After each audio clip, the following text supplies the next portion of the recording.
Assustou, né? Pois é, estamos na segunda aula e agora a gente vai entender como é que funciona a mente humana. E de maneira bem fácil, para que você entenda, é o seguinte: aqui está a mente humana. Só uma pequena parte é a parte consciente, que você tem consciência, que você tem comando, que você consegue agir, tomar atitude, pensar, refletir, enfim, tudo acontece aqui. 5% apenas do cérebro e 95% é inconsciente. Olha o que significa isso. Significa que quando você era criança, te disseram que você era burra. Burra. Pá. O cérebro não separa o real do imaginário. Te disseram que você era burra em algum momento da infância e isso ficou lá como verdade. Eu sou burra. Aí, você não quis levantar para ir na escola quando você era criança e a sua mãe disse assim: mas que guria bem preguiçosa, não se esforça, não vai ter nada na vida, uma baita de uma vagabunda, tá só dormindo, levanta daí. Ela fez por mal? Não, ela não fez por mal, ela fez porque ela queria te educar da mesma forma que ela foi educada, porque nós repetimos padrões dos nossos pais. Então, os nossos avós educaram os nossos pais com uma metodologia. A minha mãe, por exemplo, apanhava com um cinto do meu avô. Saía sangue, ela ficava em carne viva, tinha que botar salmoura, segundo o que ela me conta. Eu já apanhava com a havaiana, era um pouquinho diferente, mas apanhava muito. O meu filho mais velho apanhava na bunda, um tapa assim, ó, dava na bunda, porque eu fui repetindo o padrão que eu aprendi, que era o sistema educacional. É assim que se educa. Se eu não der uma palmada no meu filho, vai se tornar um marginal, ele não vai aprender. E eu, por amor, batia na bunda. Já à medida que ele foi crescendo e que eu fui me tornando psicanalista, estudando o comportamento humano e vendo o quanto isso afeta, opa, vamos fazer diferente. O sistema educacional aqui em casa vai ser tirar o cabo do videogame. E eu me lembro direitinho que ele me perguntava, ele chorava e dizia: mãe, por favor, me bate, mas não tira o cabo do meu videogame. E ali eu vi que funcionava muito mais eu mostrar as consequências dos atos. Olha, tu fez isso, isso e isso, e por conta disso tu vai ficar 2 dias sem teu videogame e eu vou levar o cabo por garantia. Levava o cabo dentro da minha pasta do meu trabalho e ele ficava sem ver o videogame, sem acessar o videogame. Por quê? Porque era a maneira de ver que tudo na vida tem consequência, era a maneira que eu tinha de educar. Mas, durante um tempo, eu repeti padrões da minha mãe repetiu os padrões dos seus pais, mas a gente vai dando uma amenizada, né? Só que várias vezes a minha mãe ia me ensinar, ela estava cansada, minha mãe trabalhava, estudava, atendia. Minha mãe fazia muita coisa. Nossa, minha mãe trabalhava demais, tinha 3 filhas. E a minha irmã ainda engravidou na adolescência, então foi como se tivesse 4 filhos. Porque meu sobrinho estava ali junto e ela criando, todo mundo. E trabalhando. E a minha mãe era uma mulher muito forte, uma mulher que se posicionava, porque ela sempre conta que ela casou com 16 anos para se livrar do meu avô, porque meu avô era muito rígido. Então ela casou com 16 anos, meu pai com 18. E aí ela era dona de casa. E o meu pai tinha poder sobre ela, então ele chegava às vezes, imagina, jovens, chegava em casa, às vezes tomava uma cerveja a mais, umas birita a mais lá e queria quebrar a casa, queria tirar as coisas longe, não sei o que, e ela começou a cansar daquela vida. Ela não queria mais depender do meu pai. E aí ela começou a estudar para concurso e passou no concurso. Passou no concurso de Emater, no Rio Grande do Sul, que é uma empresa do estado. E ela começou a fazer muito mais dinheiro que o meu pai. Meu pai era funcionário público da prefeitura. ela começou a fazer muito mais dinheiro que o meu pai e ela começou a se empoderar. O que é isso? Tomar o poder para si, o poder da própria vida para si. Ela começou a dizer, agora tu não vai me xingar mais, agora tu não vai me humilhar mais, porque agora eu tô botando dinheiro nessa casa. E se tu quebrar alguma coisa aqui dentro por causa de ataque de fúria, tu vai se ver comigo. Então, eu cresci vendo aquela mulher extremamente forte e que progrediu muito, começou a estudar, ela se tornou contadora e daí ela foi estudando, melhorando e cada vez mais ela se empoderava. Então eu sempre via a minha mãe extremamente forte, extremamente grande, fortalecida. Eu olhava e dizia assim, eu me lembro que eu chorava de saudade dela, porque ela sempre fazia muitos cursos, ela estudava muito, e eu meio que repeti esse padrão de comportamento da minha mãe. Então a gente meio que repete as coisas. Só que diversas vezes ela estava super cansada, e eu sempre tive dificuldade em matemática. Por quê? Hoje eu sei, porque eu tenho uma inteligência linguística. Ponto. Eu não tenho inteligência lógica matemática.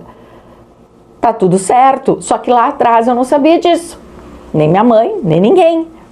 Então quando eu ia fazer uma conta, ela dizia, mas tu é burra, hein? Apagava. Sabe, não é por mal que as pessoas fazem isso. É no piloto automático. Então assim, tu é burra. E apagava. Barbaridade, mas tu não entende matemática. Guria burra. Sabe, burra.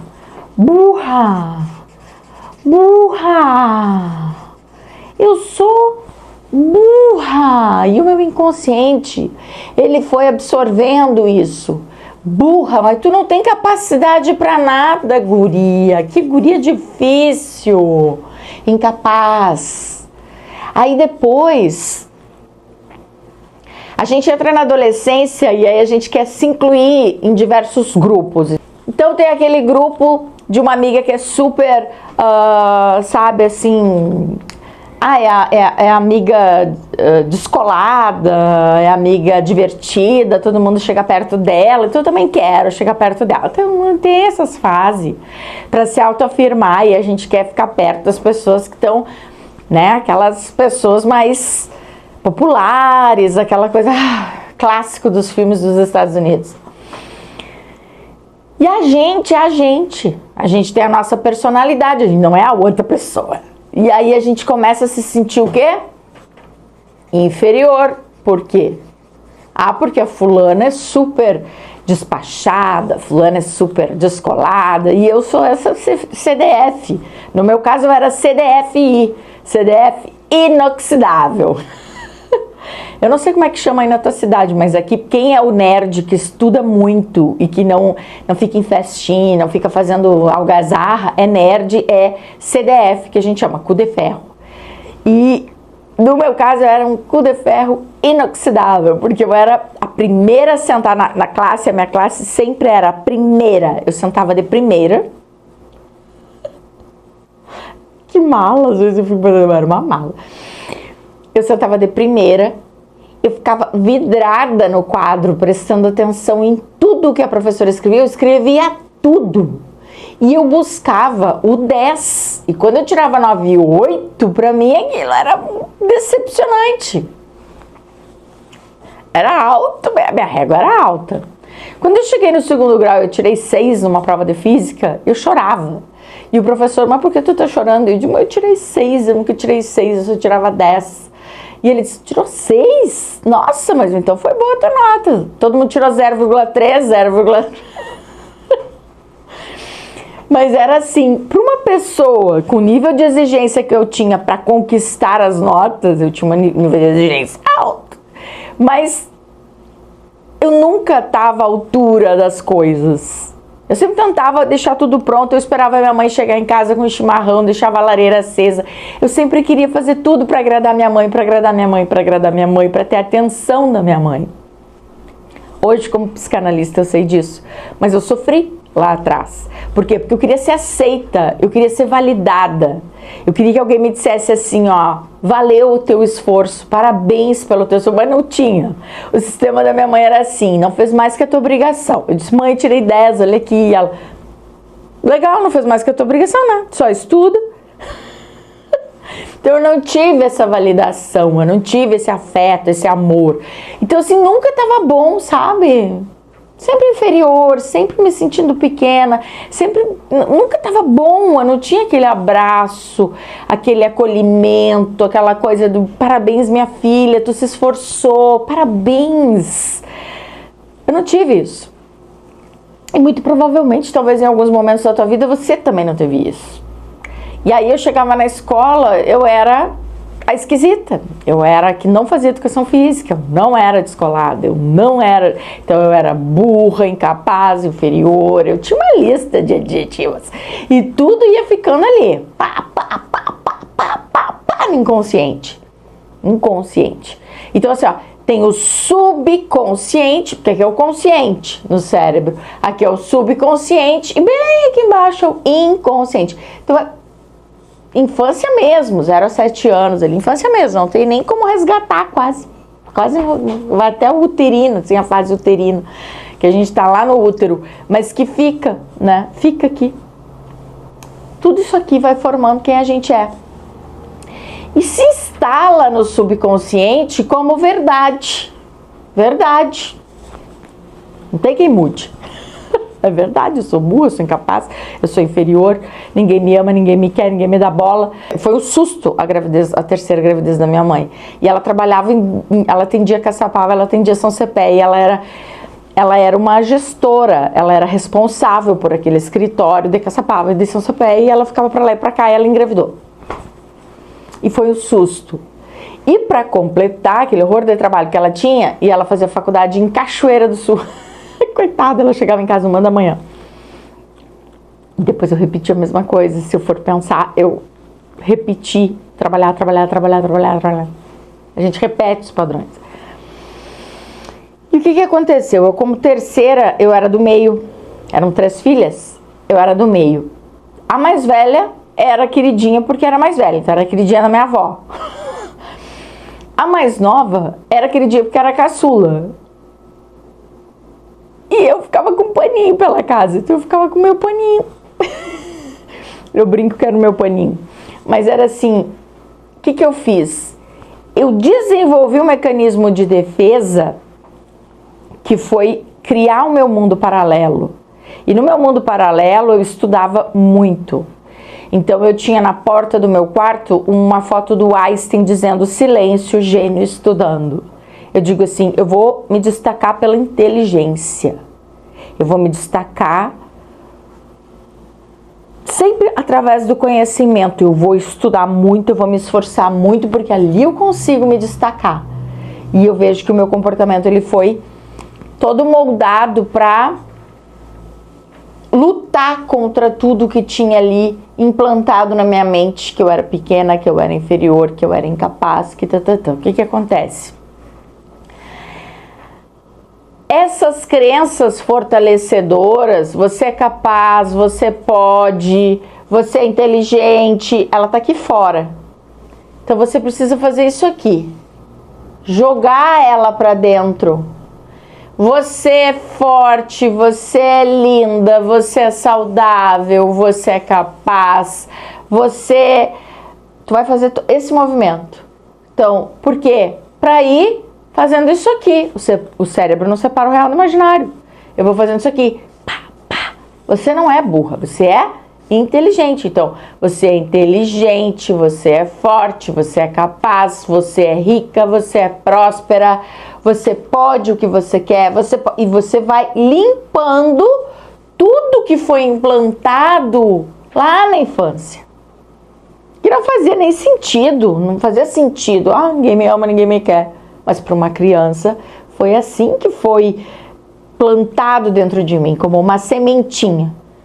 Então eu preciso fazer agora, colocar essas crenças fortalecedoras, afirmações fortalecedoras aqui.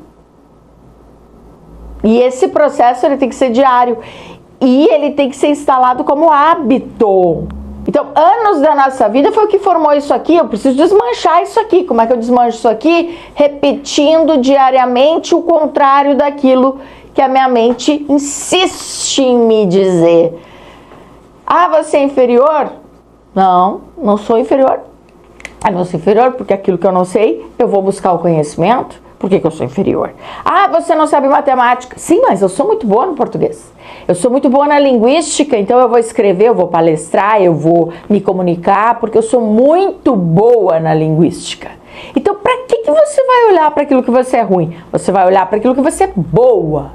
Então, a gente precisa limpar o subconsciente, certo? Com afirmações positivas. E a gente precisa fazer isso até se tornar um hábito. Eu preciso que se torne um hábito, que seja algo no piloto automático, algo que eu incorpore dentro de mim assim, ó. Eu sou saudável, eu sou feliz, eu sou forte, eu sou empreendedor, eu sou empresária, eu sou próspera, eu sou rica, eu sou uma excelente mãe, eu sou uma pessoa que consegue todos os seus objetivos porque eu entendi que sou eu que crio a minha realidade. Eu sou a pessoa que eu quero me tornar. Eu sou no presente. Eu sou essa pessoa. Então, enquanto você não entender que tá no inconsciente, no subconsciente, inconsciente, tudo isso que tá te bloqueando e fizer uma reprogramação mental para você adotar novas afirmações positivas para limpar a mente com afirmações positivas aqui e substituir isso aqui. Isso aqui vai ser deletado, porque você vai repetir tanto, que vai ser deletado da tua mente. E vai ser substituído por palavras. Eu sou rica. Eu sou próspera. Eu sou saudável. E aí começa a ficar verde. Tá vermelho? Começa a ficar verde aqui. Começa a ficar do jeito que você vai deixando. Você vai alimentar esse subconsciente. Você vai adotar novos hábitos. Ai, mas eu não vou na academia. Vai, você vai. Você vai. Você vai, sabe por que você vai? Porque você entendeu o que é envelhecer de forma saudável e que se o nosso joelho, por exemplo, é um tijolo com cimento em cima, daqui a alguns anos você só vai estar no tijolo, não vai ter o cimento em cima. Você vai estar desgastado, você vai arrastar seus pés, você vai ser uma velha caquética que não consegue nem segurar e brincar com seus netinhos. Mas você tem que pensar nisso agora. Então você vai, você gosta de academia. Eu era uma pessoa que eu dizia assim, ó. Quando eu sinto vontade de ir na academia, eu sento no sofá e espero passar. Dá vontade. Eu brincava, eu dizia isso. Idiota, completamente idiota. Idiota, imbecil. Aí a hora que eu tive uma trombose, eu vi assim, tu é uma idiota, tu é uma idiota. A hora que eu fui no cardiologista e minha pressão tava 16/12, e a minha cabeça estourando, eu quase tendo um derrame. Aí quando a gente fica doente, a gente vê que a gente é uma idiota fazendo graça para os outros rirem. Uma idiota fazendo piada para justificar a sua falta de ação, para justificar a sua falta de vergonha na cara. É isso. Eu tô falando por mim, tô falando porque eu fazia isso. Então, se você é uma pessoa consciente que você constrói a tua saúde, você constrói a tua realidade, você constrói a tua vida financeira, você constrói a tua vida amorosa e você tá no comando somente em 5%? 5%. Você acha que é dona de si? Não, é só 5%. 5%. Tá? Então aqui o buraco é mais embaixo. Você tem que trabalhar a limpeza do subconsciente. e tomar atitude. Tomar vergonha na cara, tomar atitude. É vergonha na cara. Só chinelada aqui, só chinelada. Eu vou tentar ser mais light na aula 3, tá bom? Que eu vou dar uma chineladinha de leve, mas vamos pra aula 3.